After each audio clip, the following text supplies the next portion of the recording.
अस्माकं आचार्याणि च भारती देवो नारायण श्रीश देवी मंगलदेवता कृष्णाय वासुदेवाय हरये परमात्मने प्रणतक्लेशनाशाय ಗೋವಿಂದಾಯ ನಮೋ ನಮಃ. ಎಲ್ಲ ಮಹಾಜನರಲ್ಲಿ ನಾವೊಂದು ಹೇಳಿಕೆಯನ್ನು ನೀಡ್ತಾ ಇದ್ದೇವೆ. ಇತ್ತೀಚೆಗೆ ಮುಸ್ಲಿಂ ಹಬ್ಬದಲ್ಲಿ ಕೃಷ್ಣ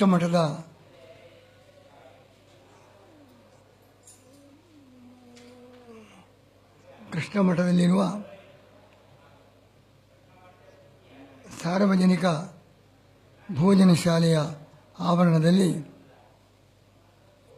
ಮುಸ್ಲಿಂ ಬಾಂಧವರಿಗೆ ಸೌಹಾರ್ದ ಭೋಜನವನ್ನು ಏರ್ಪಡಿಸಿದೆವು. ಇದರ ಬಗ್ಗೆ ಈಗಾಗಲೇ ಅನೇಕರು ಆಕ್ಷೇಪ ಟೀಕೆಗಳನ್ನು ವ್ಯಕ್ತಪಡಿಸಿದ್ದಾರೆ. ಒಬ್ಬೊಬ್ಬರು ದೂರವಾಣಿಯಲ್ಲೂ ಮಾತಾಡಲು ಚರ್ಚೆ ಮಾಡಲು ಮುಂದೆ ಬರ್ತಾ ಇದ್ದಾರೆ. ಎಲ್ಲರಲ್ಲಿ ಕೂಡ ದೀರ್ಘಕಾಲ ಚರ್ಚೆ ಮಾಡಲು ನನಗೆ ಅವಕಾಶ ಇಲ್ಲ. ಹೀಗಾಗಿ ನಾನು ವಾಟ್ಸಾಪ್ ಮತ್ತು ಫೇಸ್ಬುಕ್ಕಿನ ಮುಖಾಂತರ ನನ್ನ ವಿಚಾರವನ್ನು ಎಲ್ಲ ಮಹಾಜನರಿಗೆ ತಿಳಿಸಿದ್ದೇನೆ. ಅದನ್ನೆಲ್ಲರೂ ಕೂಡ ಗಮನಿಸಿ ನಮ್ಮ ಅಭಿಪ್ರಾಯವನ್ನು ತಿಳಿದುಕೊಳ್ಳಬೇಕಾಗಿ ಅಪೇಕ್ಷಿಸ್ತೇವೆ. ಅದರ ಮೇಲೆ ಏನಾದರೂ ಪ್ರಶ್ನೆ ಆಕ್ಷೇಪಗಳಿದ್ದರೆ ಪತ್ರ ಬರೆದು ಸೂಚಿಸಬಹುದು. ನಾವು ಪತ್ರಗಳ ಮುಖಾಂತರ ಅಥವಾ ಪುನಃ ಈ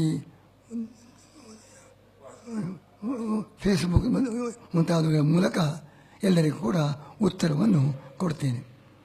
ಮೊನ್ನೆ ನಡೆದ ಘಟನೆ ಅಂಥ ವಿಶಿಷ್ಟವಾದ ಘಟನೆಯಲ್ಲ, ಸಾಮಾನ್ಯವಾದ ಘಟನೆ. ನಮ್ಮ 1.5 ವರ್ಷದ ಪರ್ಯಾಯದಲ್ಲಿ ನಾವು ನೋಡ್ತಾ ಇದ್ದೇವೆ, ನೂರಾರು ಜನರು ಮುಸ್ಲಿಮರು ಕ್ರೈಸ್ತರು ಇಲ್ಲಿ ಬಂದು ಊಟ ಮಾಡ್ತಾ ಇದ್ದಾರೆ. ಕೃಷ್ಣ ಮಠದ ಸಾರ್ವಜನಿಕ ಭೋಜನಾಲಯ ಮುಕ್ತ. ಎಲ್ಲ ವರ್ಗದವರು ಜಾತಿ ಮತ ಭೇದ ಇಲ್ಲದೆ ಊಟ ಇಲ್ಲಿ ನಡೆಯುತ್ತಲೇ ಇದೆ.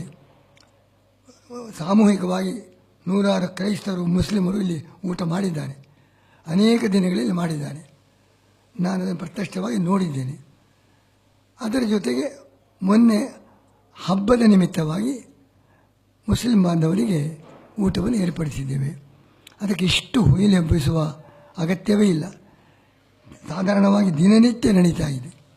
ಅದರಲ್ಲಿ ಇದು ಆ ದಿವಸ ನಡೆದಿದೆ. ಇದು ಹೊಸದಲ್ಲವೇ ಅಲ್ಲ, ಹೊಸ ಸಂಗತಿಯಲ್ಲ, ಇಷ್ಟವರೆಗೆ ನಡೆಯದೇ ಇದ್ದ ಘಟನೆಯಲ್ಲ.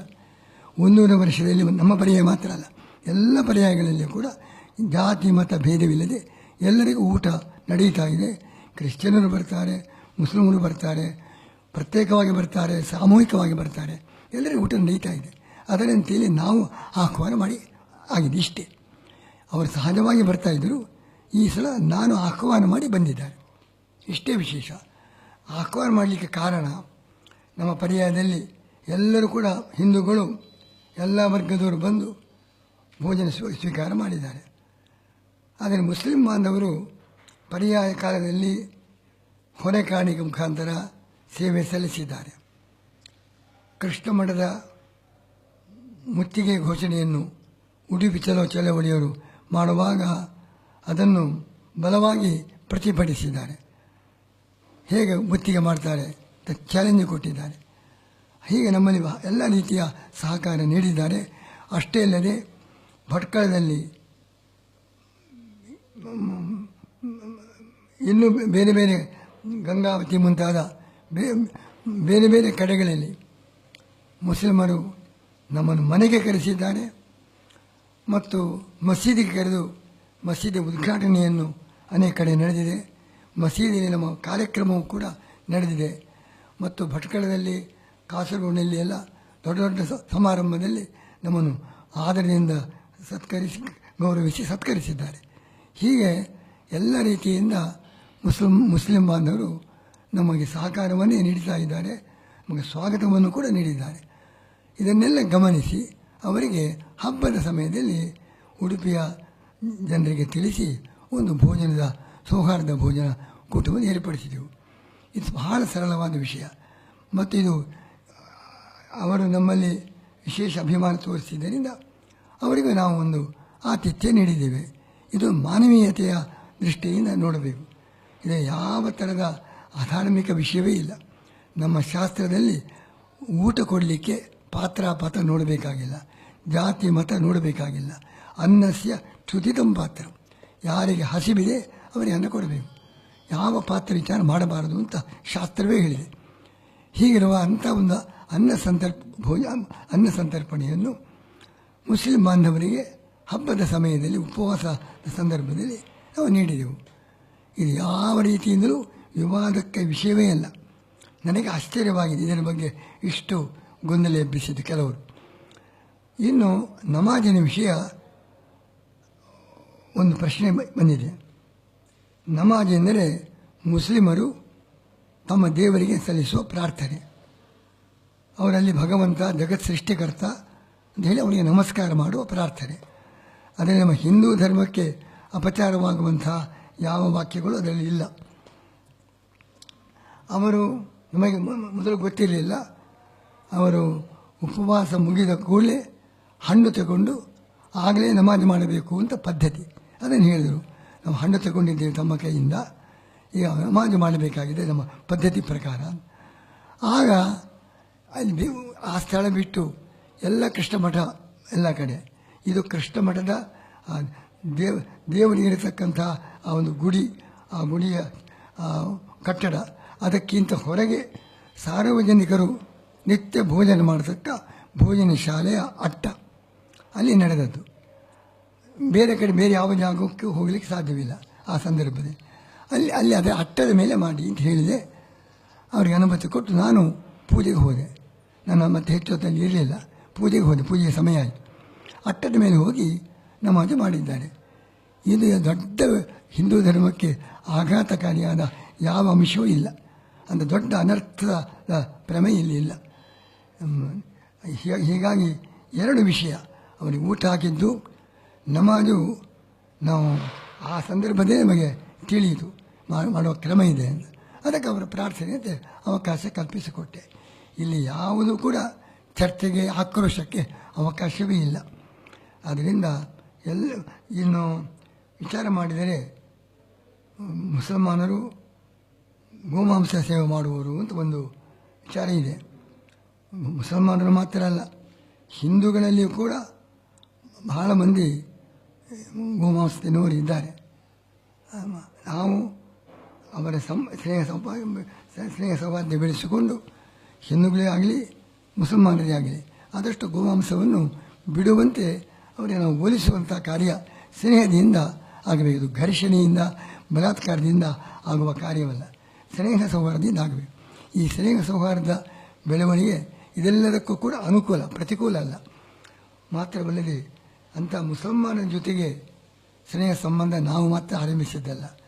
ನಮಗೆಲ್ಲ ಮೂಲ ಗುರುಗಳಾದ ಮಧ್ವಾಚಾರ್ಯರು, ಅವರ ಮೇಲೆ ಮುಸಲ್ಮಾನರು ಸಂಶಯದಿಂದ ಶತ್ರುಗಳು ಅಂತ ಒಂದು ಭಾವನೆಯಿಂದ ಆಕ್ರಮಿಸಲು ಬಂದಾಗ, ಯಾಕೆ ಆಕ್ರಮಣ ಮಾಡ್ತಾ ಇದ್ದೀರಿ, ನೀವು ಬಹುಸಂಖ್ಯಾತರು, ನಾವು ಕೆಲವೇ ಬಂದಿದ್ದೇವೆ, ನಮಗೇನು ಭಯವಿಲ್ಲ, ನಾವು ನಿಮ್ಮ ರಾಜನನ್ನು ನೋಡಲಿಕ್ಕೆ ಬಂದಿದ್ದೇವೆ, ಭವತಾನ್ನರಪಂ ಕ್ಷಿತಿಪತಿಂ ದಿದೃಷ್ಟವ, ನಿಮ್ಮ ರಾಜನ ನೋಡಲಿಕ್ಕೆ ಬಂದಿದ್ದೇವೆ, ಯಾಕೆ ನಮ್ಮ ಮೇಲೆ ಹಾರಾಡ್ತಾ ಇದ್ದೀರಿ ಅಂತ ಹೇಳಿದಾಗ ಎಲ್ಲ ಸ್ತಬ್ಧರಾದರು. ರಾಜನು ಅವರನ್ನು ನೋಡಿದ, ವಿಚಾರಿಸಿದ. ಅವರ ಮಾತು, ಆ ಕಾಲೋಚಿತವಾದ ಮಾತು, ಆ ಸೌಮ್ಯವಾದ ಮಾತು, ಗಂಭೀರವಾದ, ಅದರಿಂದ ಅವನು ಬಹಳ ಒಂದು ನಮ್ರನಾಗಿ ಅವರಿಗೆ ಗೌರವ ಸನ್ಮಾನ ಸಲ್ಲಿಸಿದ. ಹೀಗೆ ಅವರ ಜೊತೆಗೆ ಸ್ನೇಹ ಸಂಪರ್ಕವನ್ನು ಮಧ್ವಾಚಾರ್ಯರೇ ಮಾಡಿದ್ದಾರೆ. ಸ್ನೇಹ ಸಂಪರ್ಕ ಮಾಡೋದಾದರೆ ಅವರಿಗೆ ಊಟವನ್ನು ಹಾಕಬಹುದಲ್ವ. ಯಾವಾಗ ಸ್ನೇಹ ಸೌಹಾರ್ದಕ್ಕೆ ಅವಕಾಶ ಇದೆ ಅಂತಾದ ಮೇಲೆ ಊಟ ಹಾಕಿದರೆ ತಪ್ಪೇನಾಗ್ತದೆ.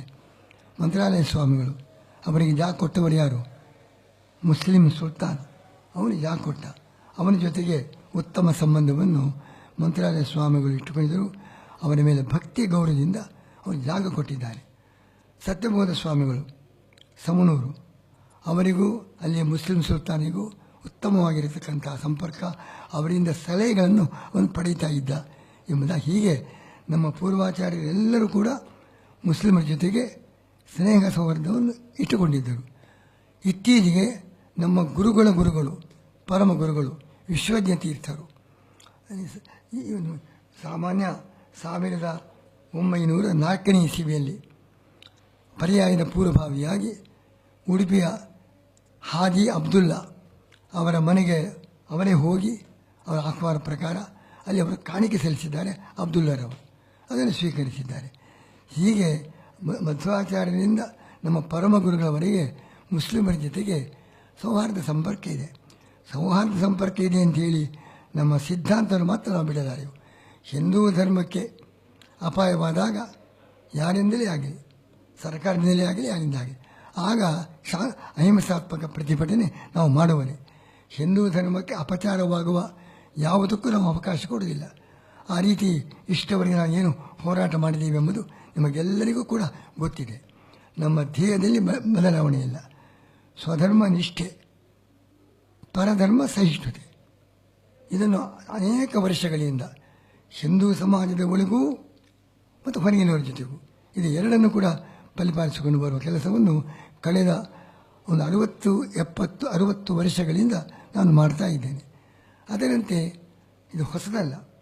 ಎಷ್ಟೋ ಕಡೆಗೆ ಮಸೀದಿಗೆ ಹೋಗಿದ್ದೇನೆ, ಸ್ವಾಗತ ಮಾಡಿದ್ದಾರೆ, ಮುಸಲ್ಮಾನರು ಕರೆದಿದ್ದಾರೆ. ಅವರಲ್ಲಿ ಹೋಗಬಹುದಾಗಿದೆ, ಅವರನ್ನು ಯಾಕೆ ಕರೆಸಿಕೊಳ್ಳಬಾರದು?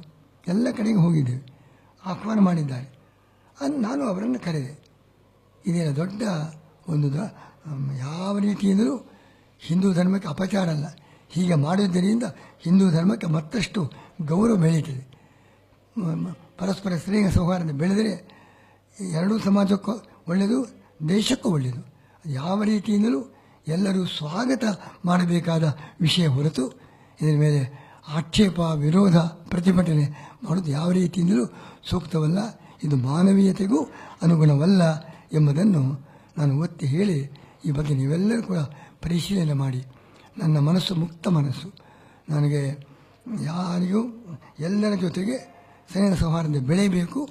ಅದರ ಜೊತೆಗೆ ನಮ್ಮ ಹಿಂದೂ ಧರ್ಮದ ಪ್ರಗತಿ ರಕ್ಷಣೆಗೆ ಇಷ್ಟವರೆಗೆ ಮಾಡಿದಂತೆ ಮುಂದಕ್ಕೂ ಕೂಡ ಆ ಕಾರ್ಯ ಮಾಡ್ತೇನೆ. ಹಿಂದೂ ಧರ್ಮದ ರಕ್ಷಣೆ, ಸಕಲ ಧರ್ಮೀಯರ ಜೊತೆಗೆ ಸೌಹಾರ್ದ, ಇದು ನನ್ನ ಧೋರಣೆ. ಯಾರಿಗೂ ಇದರ ಬಗ್ಗೆ ಅಪಾರ್ಥ ಮಾಡಬೇಕಾದ ಅಗತ್ಯವಿಲ್ಲ. ನನ್ನ ಈ ಕಾರ್ಯಕ್ರಮವನ್ನು ಎಲ್ಲರೂ ಕೂಡ ಬೆಂಬಲಿಸಬೇಕಾಗಿ ಅಪೇಕ್ಷಿಸ್ತೇವೆ.